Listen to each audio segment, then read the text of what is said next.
الحمد لله رب العالمين والصلاة والسلام على رسوله الكريم أما بعد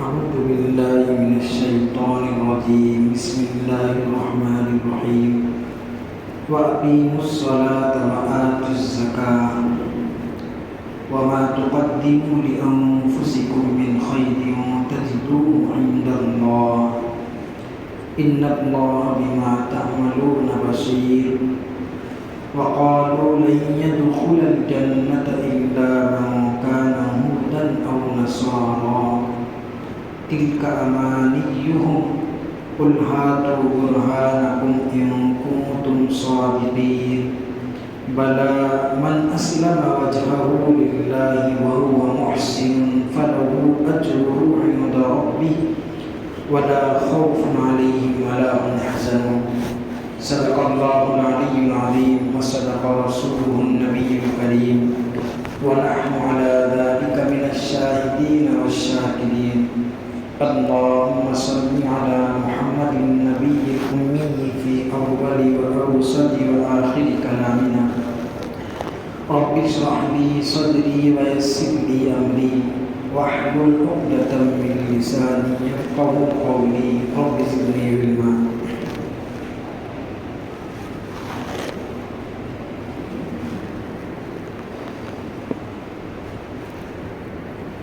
گزشتہ مجلس میں اللہ رب العزت نے اس سے پہلے والی آیت میں ارشاد فرمایا تھا کہ یہ یہود اور نصارہ یہ چاہتے ہیں کہ تم اپنے اسلام سے پھر جاؤ. یہ ان کی خواہش دلی تمنا ہے ان کی کہ وہ تمہیں اسلام پر رہنا اور تم اسلام پر رہو یہ گوارا نہیں ہے انہیں. وہ کسی بھی حال میں تمہیں اسلام سے پھیرنا چاہتے ہیں اور اس سلسلے میں وہ کوششیں کر رہے ہیں. تو اب مسلمانوں کو اللہ رب العزت کی طرف سے حکم ہوا کہ تم اب بدلے میں دفاع میں تم ان سے قتل و قتال اور جہاد مت کرو. انہیں جو کرنا ہے کرنے دو, تم اپنا کام کرتے رہو. تم اپنا کام کرتے رہو. کرنے کا کام یہ اللہ رب العزت نے دو قسم کے احکامات ادھر ارشاد فرمائے اقیموا الصلاۃ وآتوا الزکاۃ. تم نماز کو قائم کرو اور زکوٰۃ ادا کرو. یہ کرنے کے کام ہیں. وہ جو تمہارے خلاف سازشیں کر رہے ہیں اس کا فیصلہ تو اللہ کے ہاتھ میں چھوڑ دو. جب اللہ کی طرف سے جہاد کا حکم ہوگا اس وقت جہاد کرنا, لیکن ابھی تو ان سے درگزر کر کے تم اپنا کام کرو. پہلا حکم دیا اللہ رب العزت نے اقیموا الصلاۃ, نماز کو قائم کرو. یہ دو جملے اللہ رب العزت نے قرآن مجید میں بکثرت استعمال فرمائے ہیں. جہاں کہیں اللہ نے دشمنوں کی کارگزاری کا تذکرہ کیا ہے اس کے فوری بعد اللہ نے یہ دو حکم نازل کیے ہیں کہ نماز قائم کرو اور زکوٰۃ ادا کرو. تو نماز کو قائم کرنے کا حکم دیا گیا ہے, نماز کو پڑھنے کا حکم نہیں دیا گیا. اقیموا یہ امر کا صیغہ ہے. اللہ رب العزت کی طرف سے حکم ہے کہ نماز کو قائم کرو, اور یہ اقامت سے بنا ہے. یہ اقامت سے بنا ہے. عربی میں اقامت کے دو معنی آتے ہیں. پہلا معنی تو اقامت کے آتے ہیں کہ اس کو صحیح طریقے سے مستقل طور پر قائم کرنا. مستقل طور پر قائم کرنا یعنی نماز کو تم قائم کرو, یعنی پابندی کے ساتھ مستقل اس کو انجام دو. نماز کو پابندی کے ساتھ مستقل طور پر تم اسے ادا کرو اور جماعت کے ساتھ تم اس کو ادا کرو. کہ مردوں کو اللہ رب العزت نے حکم دیا ہے کہ نماز کو ایک تو مستقل طور پر ادا کرنا ہے پابندی کے ساتھ. ایسا نہیں کہ کبھی ادا کر لیا کبھی چھوڑ دیا. پابندی کے ساتھ نماز کو قائم قائم کرنا ہے، اور دوسرا حکم ہے جماعت کے ساتھ، اور اقامت کے دوسرے معنی آتے ہیں کہ بالکل سیدھا کرنا، درست کرنا۔ اقامت کے دوسرے معنی آتے ہیں درست کرنا، تو نماز کو ادا کرو درست طریقے پر، یعنی اس کے ظاہری اور باطنی دونوں تقاضوں کو پورا کرنا ہے۔ نماز کے اندر جو ظاہری تقاضا اور ظاہری جو حسن ہے وہ ہے کہ نماز کو اس طریقے سے انجام دو جس طریقے سے آپ صلی اللہ علیہ وسلم نے ہمیں سکھلایا ہے۔ اس کے جتنے بھی جو شرائط ہیں، جتنے بھی ارکان ہیں، مکمل طور پر اطمینان سے ادا کرو۔ آپ صلی اللہ علیہ وسلم نے فرمایا کہ صلو کما رأیتمونی اصلی، کہ تم ویسے ہی نماز پڑھو جیسے تم مجھے نماز پڑھتا ہوا دیکھ رہے ہو۔ تو ظاہری جو حسن ہے نماز کا، اس کو بھی مکمل طریقے سے ادا کرنا ہے، اس کو بھی انجام دینا ہے، اور باطنی حسن ہے کہ نماز کے اندر خشوع اور خضوع کو پیدا کرنا ہے۔ جو نماز کے اندر جو خیالات آتے ہیں، ان خیالات میں الجھنے کے بجائے فوراً ان خیالات کو ہٹا دینا، جتنا ہو سکے اللہ کی طرف اپنا رخ کر کے ٹھہرے رہنا، اپنا دل و دماغ اللہ کی طرف لگائے رکھنا۔ خیالات تو آئیں گے، اس کا مطلب یہ نہیں کہ ہمارے اندر خشوع پیدا ہی نہیں ہو رہا تو ہم نماز ہی نہ پڑھیں، کیونکہ اللہ نے حکم دیا ہے کہ خشوع اور خضوع کے ساتھ نماز ادا کرو۔ تو یہ جو خیالات دل و دماغ میں آتے ہیں اس کو دور کرتے رہنا، اور مکمل طریقے سے جس وقت تک جتنی دیر آپ نماز پڑھ رہے ہیں اس پوری نماز میں یہ کوشش کرنا کہ بس میرا دل اور دماغ اللہ کی طرف ہو۔ کوشش تو کرنا ہے، یہ کوشش کرتے کرتے انسان اس حد تک پہنچ جاتا ہے کہ اب اس کے دل میں کسی غیر کا بھی خیال نہیں آتا۔ یہ انتہا کا مقام ہے، لیکن ابتدا تو ایسی ہی کرنی پڑے گی۔ خشوع اور خضوع نہ بھی ہو تو نماز ادا کرنا یہ فرض ہے۔ تو نماز کو قائم کرنا، نماز کو قائم کرنے میں ایک معنی تو یہ ہو گئے کہ پابندی کے ساتھ مستقل طور پر اس کو انجام دیتے رہو، اور اس میں یہ بھی شامل ہے کہ جو نماز کا ظاہری حسن کہ رکوع کس طریقے سے کیا جائے گا، سجدہ کس طریقے سے کیا جائے گا، یہ نہ ہو کہ بس نماز کا جو فریضہ ہمارے سر پر ہے اس کو ہم ٹال دیں یوں ہی، بس اس طریقے سے نماز نہ پڑھیں۔ ایک موقع پر آپ صلی اللہ علیہ وسلم نے شخص کو دیکھا کہ وہ نماز پڑھ رہا تھا، تو آپ نے فرمایا کہ صلی فإنک لم تصلی، نماز پھر سے پڑھو کیونکہ تم نے نماز نہیں پڑھی۔ کہ وہ شخص بہت جلد نماز پڑھ رہا تھا، سجدے میں جا کر اٹھ رہا، کوئی تعدیل ارکان نہیں، کوئی اطمینان نہیں۔ تو یہ نماز کو ایک اپنے ذمہ ایک فریضہ ہے، اس کو ٹالنا ہے یہ سوچ کر انجام نہیں دینا ہے، بلکہ مکمل اطمینان کے ساتھ خشوع اور خضوع کے ساتھ نماز کو ادا کرنا ہے۔ اور اس کے بعد دوسرا حکم ہے آتوا الزکاۃ، کہ اے مسلمانوں تم زکوٰۃ کو ادا کرو۔ اللہ نے زکوٰۃ نکالنے کا حکم نہیں دیا، زکوٰۃ کو ادا کرو۔ آپ زکوٰۃ نکال رہے ہیں تو آپ کے ذمہ یہ بھی ضروری ہے کہ آپ کی زکوٰۃ مستحق تک پہنچے۔ آپ کسی مستحق کو جان کر زکوٰۃ نکالے کہ بھائی میری زکوٰۃ کسی مستحق تک پہنچ چکی ہے، یہ اطمینان آپ کو ہو جائے۔ تو زکوٰۃ کو ادا کرنے کا اللہ رب العزت نے حکم دیا ہے۔ یہ جو حکم اللہ نے دیا، پھر اس کے بعد ایک سوال یہ ہے کہ ہم نماز بھی ادا کریں، زکوٰۃ ادا کریں، لیکن ہم جہاد نہ کریں تو کیا ہم مکمل طور پر مومن اور مسلمان کہلائیں گے؟ اللہ نے فرمایا کہ جو حکم تمہارے ذمے جس وقت ہے اس کو تم انجام دو۔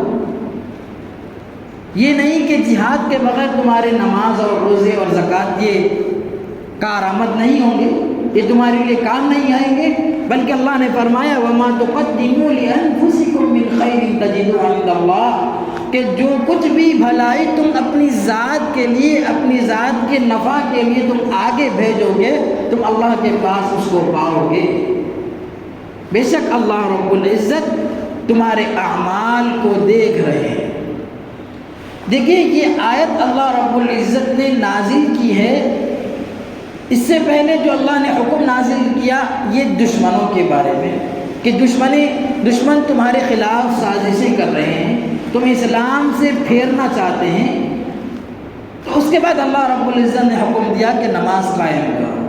تو اس آیت سے اشارہ یہ ملتا ہے کہ ہم یہ فکر نہ کریں کہ ہمارے کتنے دشمن ہیں اور ہمارے دشمن ہمیں کیا نقصان پہنچائیں گے، بلکہ تم اپنا جو کام کرنا ہے وہ کام میں لگے رہو۔ جو کام تم کر سکتے ہو اپنے آپ کو، جب بھی کوئی پریشانی یا کوئی تمہیں حاجت ہو یا تمہیں کوئی نقصان ہو تو تم فوراً اللہ کی طرف رجوع کرو۔ آپ صلی اللہ علیہ وسلم بھی جب کوئی پریشانی میں ہوتے تو آپ فوری اللہ کی طرف رجوع فرما دیتے۔ تو یہ صلاۃ کے اندر ہر قسم کی نماز مراد ہے، کوئی فرض نماز مراد نہیں ہے خالص، بلکہ نوافل ہے، حاجت، صلاۃ الحاجت، یہ ساری قسم کی نمازیں ہیں۔ تو دشمنوں کا جب بھی کوئی خطرہ ہو یا پھر دشمنوں سے کوئی نقصان پہنچنے کا آپ کو اندیشہ ہو تو آپ بس اپنے آپ کو اللہ کے حوالے کرو، آپ فوراً اللہ کی طرف رجوع کرو، اللہ رب العزت غیب سے آپ کی مدد فرماتے ہیں۔ کرنے کا کام ہمیں کرنا ہے، ایسا نہیں کہ ہم بس سارے اعمال سے غفلت برتے پھر اس کے بعد اللہ کی مدد کی امید کریں۔ ہم جو کام کرنا ہے وہ کریں، پھر اللہ اپنا کام بتائے گا۔ کوشش کرنا یہ انسان کا کام ہے، اس کے بعد پھر اللہ کے ہاتھ میں چھوڑنا ہے۔ اس کے بعد اللہ رب العزت نے ایک یہود و نصارہ کی ایک غلط فہمی کو بتایا ہے اور اس کی تردید فرمائی ہے۔ یہود یہ کہتے تھے کہ ہمارے علاوہ کوئی جنت میں داخل نہیں ہوگا، جب تک کوئی یہودی مذہب کو نہ اختیار کر لے اس وقت تک وہ جنت میں داخل نہیں ہو سکتا۔ اسی طریقے سے نصارہ بھی یہ کہتے تھے کہ ہمارے علاوہ سب جہنمی ہیں، کوئی جنت میں داخل نہیں ہو سکتا۔ یا پھر یہ دونوں جب ملتے اسلام کے خلاف، مسلمانوں کے خلاف ہوتے تو کہتے کہ جب تک تم یہودی یا نصرانی نہیں ہو جاؤ گے اس وقت تک تم جنت میں داخل نہیں ہو سکتے۔ اللہ نے فرمایا کہ وَقَالُوا لَن يَدْخُلَ الْجَنَّةَ إِلَّا مَنْ كَانَ هُودًا أَوْ نَصَارَىٰ، ان لوگوں نے کہا کہ ہرگز جنت میں داخل نہیں ہوگا مگر وہ شخص جو یہودی ہو یا پھر نصرانی ہو۔ اللہ نے فرمایا تلک امانی جو ہو، یہ ان کی آرزویں ہیں، یہ ان کی آرزویں ہیں۔ اگر وہ اپنی بات میں واقعی سچے ہیں تو اے نبی آپ کہہ دیجئے قل ہاتوا برہانکم ان کنتم صادقین، اگر تم اس بات میں سچے ہو تو پھر کوئی عقلی یا نقلی دلیل لے کر آؤ کہ تم ہی جنت کے ٹھیکیدار ہو، تمہارے علاوہ کوئی جنت میں داخل نہیں ہو سکتا، اس بات پر دلیل لے کر آؤ۔ اصل ان کا مسئلہ یہ تھا کہ یہ لوگ یہ کہتے تھے کہ ہم بنی اسرائیل ہیں، نسلی انہیں ایک تکبر چڑھا ہوا تھا کہ ہم یعقوب علیہ السلام کی اولاد میں سے ہیں، لہٰذا ہم ہی جنت میں داخل ہوں گے، ہم ہی۔ اور ان کے دعوے بھی تھے کہ نحن ابناء اللہ واحباہ، کہ ہم اللہ کے بیٹے ہیں اور اللہ کے محبوب ہیں، اور جہنم کی آگ ہمیں چھو بھی نہیں سکتی، اگر چھوئے گی بھی تو ایک مدت بھر کے لیے جہنم کی آگ ہمیں چھوئے گی۔ تو وہ لوگ ان تمام چیزوں سے یہ ظاہر کر دیتے کہ ہم ہی جنت میں داخل ہوں گے کیونکہ ہم بنی اسرائیل ہیں۔ اور نصارہ کو بھی یہ وہم تھا کہ انبیاء کا جو سلسلہ اللہ نے جاری کیا ہے وہ بنی اسرائیلی میں جاری کیا ہے، تو آپ صلی اللہ علیہ وسلم کو اللہ نے بنو اسماعیل میں بھیجا، تو اسی لیے وہ آپ کی رسالت کا انکار کرتے تھے۔ تو کل ملا کر کے ایک خاندانی بات ان کے دماغ میں چل رہی تھی کہ ہم فلاں کی اولاد میں سے، جبکہ آپ صلی اللہ علیہ وسلم نے ایک موقع پر حجۃ الوداع کے موقع پر کہا تھا کہ لا فضل لعربی علی عجمی، کہ کسی عربی کو کسی عجمی پر کوئی فضیلت حاصل نہیں ہے۔ یہ خاندان کا اونچا ہونا، نسل کا اونچا ہونا، یا پھر صورت شکل کا اچھا ہونا، یہ جنت میں داخل نہیں کر سکتا ہے، بلکہ اللہ نے فرمایا کہ جعلناکم شعوبا، اللہ نے تمہیں قبائل بنائے ہیں تاکہ لتعارفوا، آپس میں تم لوگوں کا آپس میں تعارف ہو سکے کہ تم فلاں قبیلے سے ہو۔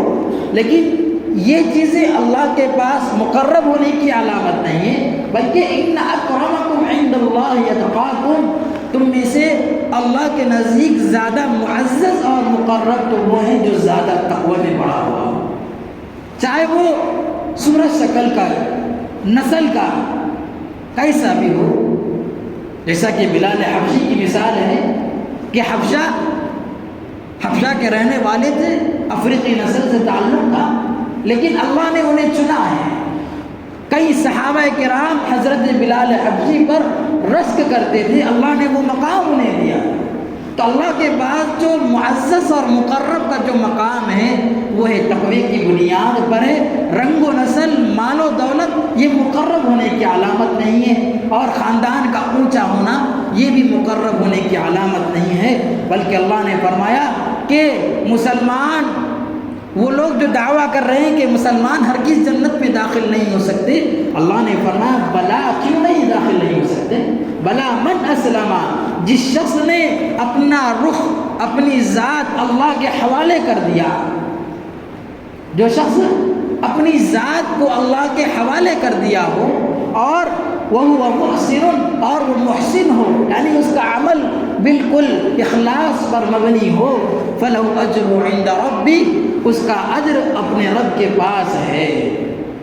اللہ نے فرمایا کہ جس کے پاس دو چیزیں ہوں گی، ایک تو یہ کہ اس کے پاس ایمان ہوگا، یعنی اپنے آپ کو وہ اللہ کے حوالے کر دے ہر اعتبار سے کہ میں اللہ کا بندہ ہوں، اللہ میرا خالق ہے، اور بندہ اپنے خالق سے، اپنے آقا سے کس طریقے سے رہتا ہے، یہ سوچے کہ میرا مالک، میرا اللہ مجھے جو بھی حکم دے مجھے کر گزرنا ہے، کیونکہ میں اس کا بندہ ہوں۔ بندگی اپنے آپ سے ظاہر کرے، اپنی رفتار سے، اپنے انداز سے، چال چلن سے اپنے آپ کو بندہ بنائے کہ میں اللہ کا بندہ ہوں، اور اس کے بعد ایمان کے بعد اس کے پاس ہو عمل صالح، اپنی زندگی کو وہ نیک اعمال میں لگائے، نیک اعمال کے مطابق اپنی زندگی کو چلائے، تو فَلَهُ أَجْرُ عِنْدَ رَبِّهِ، تو اس کے لیے اس کا اجر ہے اس کے رب کے پاس۔ اور ایک بہت ہی اہم بات اللہ نے فرمائی، وَلَا خَوْفٌ عَلَيْهِمْ وَلَا هُمْ يَحْزَنُونَ، ان پر نہ کوئی خوف ہوگا اور نہ وہ غمگین ہوں گے۔ یہ بہت ہی بڑی نعمت ہے، جنت کی نعمتوں میں سب سے بڑی نعمت یہی ہے کہ کل قیامت کے دن جب وہ پہنچیں گے تو نہ کوئی خوف ہوگا۔ خوف ہوتا ہے انسان کو آئندہ کی چیزوں پر، کہ کہیں میرا مال چوری نہ ہو جائے، کہیں میرے ساتھ یہ حادثہ نہ ہو جائے۔ تو کل قیامت کے دن جب وہ پہنچے گا، اللہ فرماتے ہیں کہ کسی قسم کا اس پر کوئی خوف نہیں ہوگا۔ اللہ میرے سے راضی ہے یا نہیں، یہ بھی اللہ رب العزت ختم کر دیں گے، رضی اللہ عنہ ورضوان، اللہ کی ناراضگی کا کوئی سوال ہی پیدا نہیں ہوگا۔ دنیا میں تو کوئی اس طریقے کے خوف سے بری نہیں ہے، کتنا ہی بڑا صاحب اقتدار ہو، کتنا ہی بڑا مال و دولت والا انسان ہو، سرمایہ دار والا انسان ہو، لیکن خوف سے وہ ہرگز خالی نہیں ہے۔ کسی نہ کسی طریقے میں اسے خوف لگا رہتا ہے کہ میرے ساتھ کہیں یہ نہ ہو جائے، کہیں میرا اقتدار مجھ سے چھین نہ لیا جائے۔ لیکن جو شخص اپنے آپ کو، اپنی زندگی کو اللہ کی مرضیات کے مطابق چلائے گا، کل قیامت کے دن وہ اللہ کے پاس پہنچے گا۔ اللہ فرماتے ہیں کہ ایسے لوگوں پر کوئی خوف نہیں ہوگا، اور وَلَا هُمْ يَحْزَنُونَ، اور ایسے لوگ رنجیدہ بھی نہیں ہوں گے، غمگین نہیں ہوں گے۔ غم ہوتا ہے گزشتہ کی چیزوں کا، کہ میرے ساتھ یہ حادثہ ہوا تھا، میرے ساتھ یہ معاملہ ہو گیا تھا۔ تو کل قیامت کے دن ایسے لوگوں کے پاس اللہ فرماتے ہیں کہ ان کو کوئی غم بھی نہیں ہوگا۔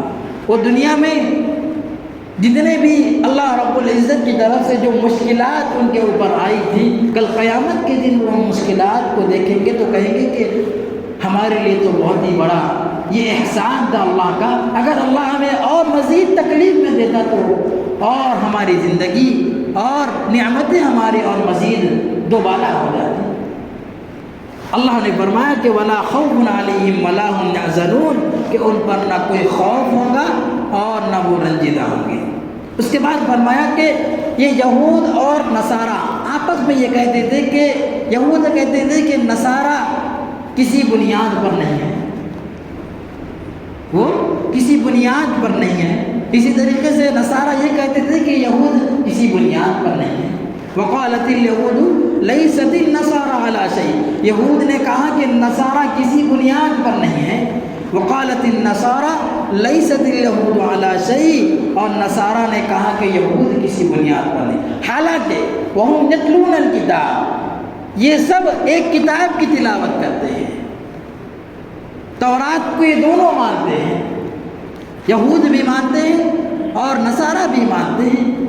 یہ دیکھ کر مشرکین کہنے لگے کہ نہ نصارہ صحیح بنیاد پر ہے نہ یہود، بلکہ ہم ہی برحق ہے، ہم ہی برحق ہے۔ كَذَلِكَ قَالَ الَّذِينَ لَا يَعْلَمُونَ مِثْلَ قَوْلِهِمْ، اللہ فرماتے ہیں کہ اس طریقے کا جملہ ان لوگوں نے کہا جو لوگ کسی طرح کا علم نہیں رکھتے ہیں۔ نصارہ اور یہود و نصارہ تو ان کے پاس کسی طریقے کا علم تھا، ایک کتاب تھی ان کے پاس، لیکن یہ مشرکین جن کے پاس کسی طریقے کا علم نہیں تھا، وہ لوگ کہنے لگے کہ وہ دونوں کے دونوں کسی صحیح بنیاد پر نہیں ہیں، ہم ہی برابر ہیں۔ انہیں کیا لگا ہوا تھا؟ یہ تھے کہ ہم ابراہیم علیہ السلام کے پیروکار ہیں، ہم ابراہیم علیہ السلام کے ماننے والے ہیں، لہذا ہم ہی جنتی ہیں، یہ انہیں لگا ہوا تھا۔ اللہ نے وہی بات کہی کہ نسل کا ہونا، کسی اچھے قبیلے سے، کسی اچھے خاندان سے ہونا یا پھر نبی کا بیٹا ہونا بھی یہ جنت میں داخلے کی علامت نہیں ہے۔ نبی کا بیٹا اگر نبی کے راہ پر چلے گا، اللہ کے بتائے ہوئے راستے پر چلے گا تو اس کے لیے نجات ہوگی، ورنہ نبی کا بیٹا ہو یا نبی کی بیوی ہو، اللہ کے پاس یہ اولاد میں سے اچھے خاندان میں سے ہونا یہ معافی کی کوئی دلیل نہیں ہے۔ اللہ نے فرمایا کہ یہ تم آپس میں لڑتے رہو، فَاللَّهُ يَحْكُمُ بَيْنَهُمْ يَوْمَ الْقِيَامَةِ فِيمَا كَانُوا فِيهِ يَخْتَلِفُونَ، چنانچہ اللہ رب العزت ان کے درمیان کل قیامت کے دن فیصلہ فرمائیں گے اس چیز میں جس میں وہ اختلاف کر رہے ہیں، یعنی جو آپس میں وہ اختلاف کر رہے ہیں کہ ہم برحق ہیں، تم غلط راہ پر ہو، کل قیامت کے دن اللہ رب العزت تمہارے درمیان فیصلہ فرمائیں گے۔ بہرحال اللہ رب العزت نے جو مسلمانوں کو حکم دیا ہے کہ جو دشمن تمہارے خلاف سازشیں کر رہے ہیں، تمہارے پیچھے لگے ہوئے کہ تم اسلام سے گر جاؤ، تم ان تمام چیزوں کو چھوڑ دو، تم اپنے کرنے کا کام کرتے رہو، بقیہ اللہ رب العزت اپنا کام کریں گے۔